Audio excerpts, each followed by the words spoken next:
मित्रांनो निकिताने ना पार्सल आणलेलं आहे, तर बघू त्याच्यामध्ये काय आता. खोलून पाहिलं का तिथं? हा खोलून पाहिलं ना. माऊली इकडे, माऊली इकडे लवकर. बरं वाटत नाही तुला? ताप आला त्याला. ताप आला, मग दवाखान्यात जायचंय का? हा बरं जाऊ, तुझं पार्सल आलंय, चेक करून घे बाबा काय. पार्सल आलं बघ बरं माऊली काय आलंय. बघ. हे बघ काय सॅक आहे. अरे तूच सांगितलं होतं ना मला थांब बरं. सॅक पाहिजे म्हणून. सॅक. वाव. घरामध्ये अहो, एवढी बारीक कश काय?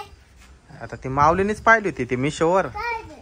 बॅग बॅग तुला तुझी बॅग आली बघ. हा माऊलीच्या मापात आहे बा.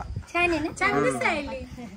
माऊली इकडे व्यवस्थित घाल ना इकडच्या. वाव. तो पट्टा आहे ना बारीक करून घ्यायला लागल. बारीक त्याच्या मापा एवढा आहे. एवढं तरी माऊलीच्या मापात आहे बॅग. आवडली का माऊली, का परत करायची? परत नका करू. राहून द्यायची का? चला आता ठेवून दे ही बॅग. हा आता ठेवून देते. दवाखान्यात जाऊन येऊ पहिले आपण. त्याला ताप आलाय, डॉक्टरला दाखवून आण. लय ताप आलाय का माऊली? हा थंडी वाजू राहिली. चल ठेवते पटकन. चल थारची चावी घे माऊली पटकन. चाल तू गाडी घे वर पुसून पटकन. तिकडे फडक पडेल असेल पाय. हाय इकडे.